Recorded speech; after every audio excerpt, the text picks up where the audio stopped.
امید ہے آپ سب خیریت سے ہوں گے۔ اگر آپ نے ابھی تک ہمارا چینل سبسکرائب نہیں کیا تو اسے ابھی سبسکرائب کر لیں اور بیل آئیکن کو دبانا بالکل بھی مت بھولیں۔ شکریہ۔ نمبر 8، نور جہاں۔ ایک قریبی رشتہ دار خاندان کے رشتے کا تجربہ ریگل اور کمانڈنگ نور جہاں سے ہوتا ہے، جس کی با اختیار موجودگی غیر متوقع چیلنجز لاتی ہے اور ان کی تقدیر کو تشکیل دیتی ہے۔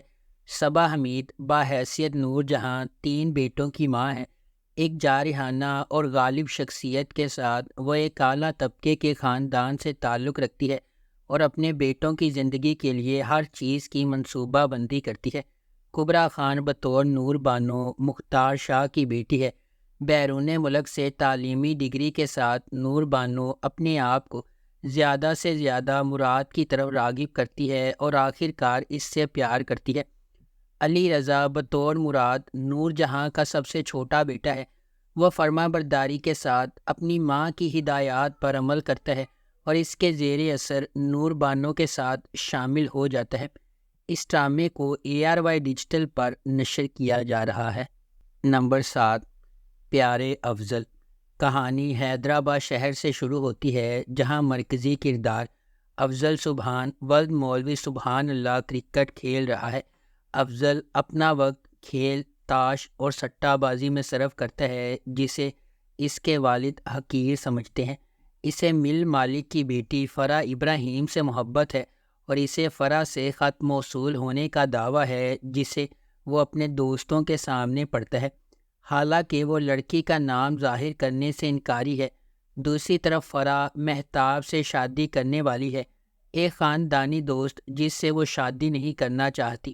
فرح اپنی بہن لبنہ کے ساتھ مل کر افضل کو فرح کی محبت میں شامل کرتی ہے تاکہ وہ اپنے والدین کو قائل کر سکے کہ وہ کسی اور شخص سے محبت کرتی ہے۔ نمبر 6، کیسی تیری خود غرضی۔ کیسی تیری خود غرضی کی کہانی ایک بزنس ٹائکون کے بیٹے شمشیر کے گرد گھومتی ہے، جو ایک متوسط طبقے کے پس منظر سے تعلق رکھنے والی مہک سے محبت کرتا ہے۔ ڈرامے کے دوران کچھ ناخوشگوار واقعات رونما ہوتے ہیں اور مہک شمشیر سے نفرت کرنے لگتی ہے۔ چونکہ شمشیر کے گھر والے اس کے رشتے کو منظور نہیں کرتے، اس لیے کہانی مزید الجھ جاتی ہے۔ دانش تیمور بطور شمشیر ایک کاروباری شخصیت کا بیٹا ہے، ضدی اور اپنی محبت کے لیے کسی بھی حد تک جانے کو تیار۔ درویشہ سلیم بحیثیت مہک ایک لیکچرار کی بیٹی ہے، طبیعت میں شائستہ ہے اور متوسط طبقے کے پس منظر سے تعلق رکھتی ہے۔ حماد شعیب بطور احسن مہک کے کزن اور منگیتر ہیں۔ شمشیر ایک غیر روایتی ماحول میں مہک سے محبت کرنے لگتا ہے اور محبت اور نفرت کے اس رشتے میں تقدیر کھو جاتی ہے۔ نمبر 5، خی۔ کہانی ایک انتقامی کہانی ہے جو خی کی قدیم روایت کے پس منظر میں سامنے آتی ہے، جہاں دشمن کے خاندان کے مرد ارکان کو ان کے نسب کے تسلسل کو روکنے کے لیے ختم کر دیا جاتا ہے۔ اس پرانے انتقام کے مرکز میں درویش خان، دراب خان اور اس کا بیٹا چنار خان ہے۔ درویش خان اپنے والد کے دراب خان کے ہاتھوں قتل سے پریشان ہے۔ ایک پرامن زندگی کی تلاش میں درویش کا مقصد نسل در نسل دشمنی کو ختم کرنے کے لیے جنگ بندی کرنا ہے۔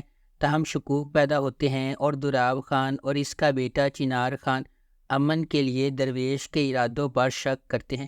درویش کی حقیقی کوششوں کے باوجود ایک امن کا پیغام دینے والے مہربان انسان درویش کے گھر پر ایک جشن کے دوران واقعات کا ایک المناک موڑ سامنے آتا ہے، جس سے زمدہ اور اس کے خاندان کے لیے بے پناہ تکلیف ہوتی ہے۔ نمبر 4، خانی۔ کہانی کا آغاز صنم خان سے ہوتا ہے، جسے خانی کہا جاتا ہے۔ وہ خان اور اس کے خاندان کے برعکس ڈرپوک اور بزدل ہے، جو خانی اور اس کے جڑواں بھائی صارم کی آنے والی سالگرہ کی تیاریوں میں مصروف ہے۔ اسی دوران صارم گریجویٹ ہونے والا ہے جب وہ میر ہادی نامی سیاستدان کے امیر بگڑے ہوئے بیٹے کو ناراض کرتا ہے۔ ایک لڑائی ہوتی ہے اور ہادی صارم کو 4 گولیاں مار کر قتل کر دیتا ہے۔ اس ڈرامے کی کہانی شاہ زیب خان قتل کیس کے حقیقی واقعے سے متاثر ہو کر لکھی گئی ہے، جو 2012 میں کراچی میں پیش آیا تھا۔ اس ڈرامے کو اسما نبیل نے لکھا ہے اور انجم شہزاد نے اس ڈرامے کو ڈائریکٹ کیا ہے۔ اس ڈرامے کی مرکزی کاسٹ میں ثنا جاوید اور فیروز خان شامل ہیں۔ اس ڈرامے کی ٹوٹل 31 اقساط ہے۔ اس ڈرامے کو جیو انٹرٹینمنٹ پر نشر کیا گیا۔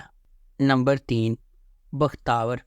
ایک چھوٹے سے گاؤں میں رہنے والی بختاور ایک پرجوش طالب علم ہے جو 5 افراد کے خاندان میں رہتی ہے، جس میں ماں، اس معذور بھائی اور ایک بڑی بہن ہے۔ اس کا جواری باپ زبردستی اس کی بڑی بہن کی شادی کر دیتا ہے اور خود گھر سے چلا جاتا ہے۔ غربت کی وجہ سے اس کا بھائی مر جاتا ہے، جس پر اس کا چچا زبردستی اس کی شادی اپنے ذہنی معذور بیٹے سے کروانے کی کوشش کرتا ہے۔ وہ اپنے چچا کو ایسا کرنے نہیں دیتی اور اپنی ماں کے ساتھ کراچی بھاگ جاتی ہے۔